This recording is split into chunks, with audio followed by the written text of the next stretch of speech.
Alors, nous allons parler dans cette vidéo de l'hypermétropie et de la presbytie. J'ai fait le choix de les traiter en même temps dans la même vidéo pour des raisons que vous allez voir dans celle-ci. Alors, déjà, l'œil hypermétrope. Contrairement à l'œil myope, cette fois-ci, l'hypermétrope, il voit mal de près. Par contre, il voit très bien de loin. Mais par contre, il est obligé d'accommoder énormément, ce qui fait une énorme fatigue oculaire et beaucoup de migraines. Donc cette fois-ci, il est plus petit, plus court que l'œil normal et il n'est pas assez convergent. Contrairement à l'œil myope où le point de convergence était avant la rétine, cette fois-ci, il est après. Donc au lieu de l'éloigner, on va devoir le rapprocher pour le remettre sur la rétine. Donc cette fois-ci, on va devoir diminuer la distance focale au f' au lieu de l'augmenter et donc d'augmenter la vergence. Donc ici, l'œil hémétrope, c'est toujours le même au niveau de champ de vision, à peu près 25 cm pour le PP et le PR est à l'infini.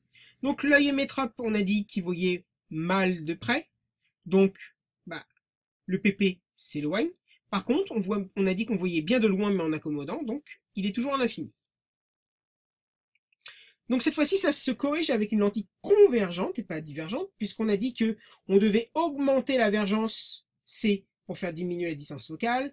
Encore une fois, les dioptries des lentilles s'additionnent, donc il faut l'augmenter. Donc si on a une dioptrie positive ici, il faut rajouter quelque chose encore, donc quelque chose de positif.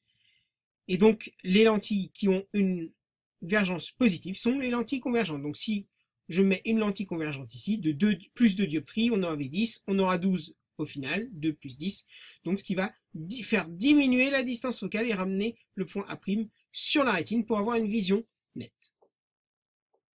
Maintenant la presbytie, l'œil presbyte. Alors, en fait, c'est les mêmes conséquences que l'hypermétropie, mais ce ne sont pas les mêmes causes. C'est-à-dire qu'un presbyte voit très mal de près, on est obligé de s'éloigner bien sûr pour voir ce qu'on lit, mais par contre il voit bien de loin. Sauf que cette fois-ci, en fait, c'est pas les mêmes causes, même si c'est les mêmes conséquences, c'est dû au cristallin qui perd de son élasticité. On a dit que le cristallin, il pouvait accommoder et il pouvait se bomber ou se débomber grâce aux muscles ciliaires, et en fait, avec l'âge, ces muscles ciliaires, eux, vont être beaucoup moins élastiques. Donc le cristallin sera beaucoup plus rigide. Donc c'est vers 45-50 ans que ça commence à... où l'œil commence à avoir du mal à accommoder. Donc, c'est la même chose, on voit mal de près, donc on est obligé de porter une lentille convergente. Donc vos verres, vos lunettes pour lire seront des verres convergents. Voilà, donc un œil normal, vous voyez que la jeune fille, elle est nette, et alors qu'elle est floue ici, et c'est net dans les deux cas derrière. Voilà, donc avec l'âge, vous voyez que vers ici, à peu près vers 40 ans, voilà, même un peu avant, on commence ici à diminuer puisque c'est la distance minimale de vision distincte. Vous voyez que là, vers 45 ans, voilà, on commence à augmenter notre distance, qui était à 25 au départ. Donc là, alors j'aime bien cette image. Voilà, on est obligé de rallonger le bras pour pouvoir lire correctement. Un petit récapitulatif.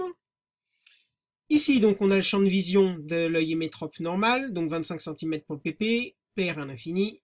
L'œil myope, PP un peu plus proche, mais le PR, on voit mal de loin, donc il n'est plus à l'infini. L'œil hypermétrope, cette fois-ci, on voit mal de près, donc le PP est beaucoup plus loin. Par contre, on voit bien de loin, donc le PR est à l'infini. Voilà. Et l'œil du presbyte, cette fois-ci, le PP, progressivement, avec l'âge, c'est pour ça qu'il y a la petite flèche, il va reculer. Alors que le PR, lui, est toujours à l'infini. Donc en jaune, c'est la vision nette.